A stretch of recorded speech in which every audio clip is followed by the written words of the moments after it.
Good evening বন্ধুরা। তবে good বলছি বটে, আমার জন্য ভীষণই একটা যেন কেমন বিশ্রী দিন আজকে গেল। তো আমি চলে এসেছি আপনাদের দাদার সঙ্গে। গিয়েছিলাম এক জায়গায়, মানে আমার এনজিওর কাজ ছিল আর একটা দরকার ছিল, ওই জন্য বার হয়েছিলাম। তো বার হয়ে ঘরে বাজার টাজার তেমন কিছু ছিল না, মানে মাছ মাংসের কথা বলছে, চিংড়ি আছে, কিন্তু রেগুলার চিংড়ি খেলে একটা অ্যালার্জির সমস্যা হয়, যার জন্য একটু মাছ নিয়ে নিচ্ছি। আর আমাদের বাগানে যেহেতু ডাঁটা আছে, তো ওই জন্য বললাম একটু কুমড়ো নিয়ে নাও। সেই বাধ্য হয়ে এই কুমড়ো খাই না, তবে নিতে হলো।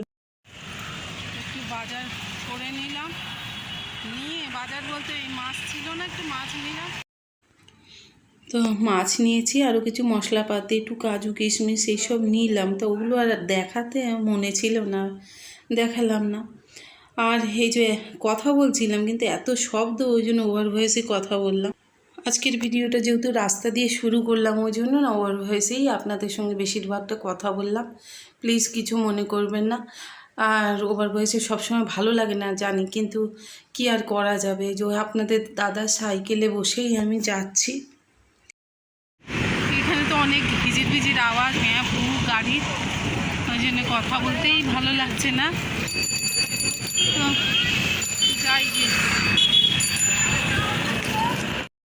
বন্ধুরা, অলরেডি বাড়িতে চলে এসেছি। আর হচ্ছে কি, আজকে সকাল থেকে সেই ডেলি ব্লগ যেরকম দিই, সেই অর্থে ব্লগ করিনি বন্ধুরা। আসলে মনটা সত্যি ভালো লাগছে না। আজকের দিনটা যে কি বেতালের দিন গেল আর কি বলি। ফ্যানটা চলছে, একটুখানি অফ করে দিয়ে আসছে।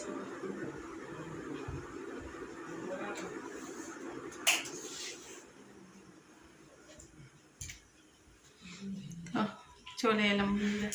আসলে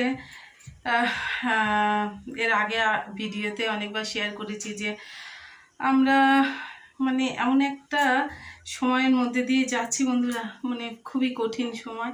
অনেক যুদ্ধ করে আমাদেরকে এগোতে হচ্ছে, তো সেগুলো ইউটিউবে বলা যায় না। যাই হোক, একটা বলতে পারি যে অনেকটা ঋণের বোঝা সেই লকডাউনের পর থেকে আমাদের মধ্যে আছে। তো একজন তার কাছে টাকা আমরা পাই, সে বারবার আমাদেরকে ঘোরাচ্ছে।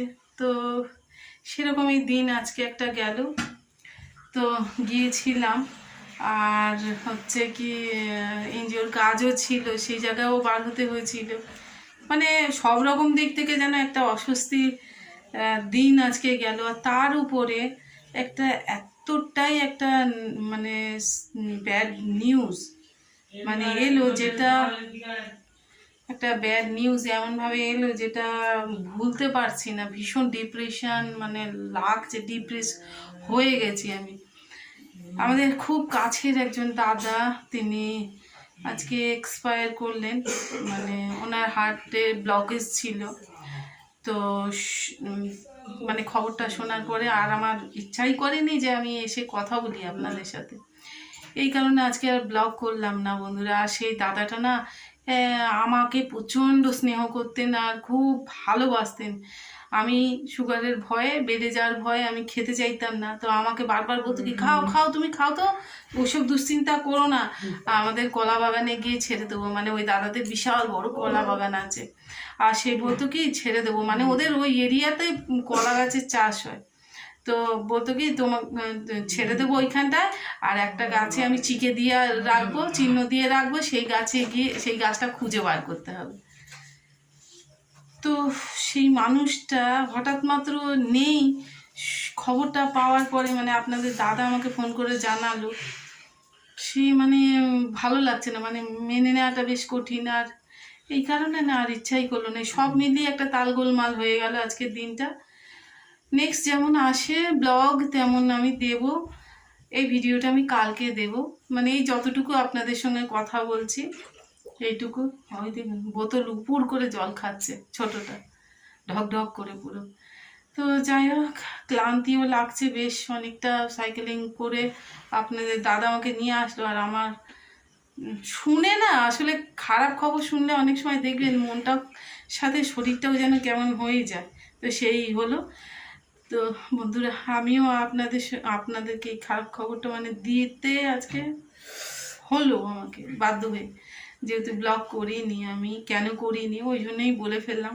তো খুব ভালো থাকবেন আপনারা, নিজেকে যতটা প্রোটেক্ট দেওয়া যায় খুব ভালো থাকবেন। অ্যাকচুয়াল ভালো থাকাটা খুব প্রয়োজন আছে। তো বন্ধুরা, আজকের আমার এই মানে বার্তাটা এইটাই শেষ করলাম, এই পর্যন্ত। টাটা। নেক্সট ভিডিও যেমন আসে তেমন আসবে। হ্যাঁ বন্ধুরা।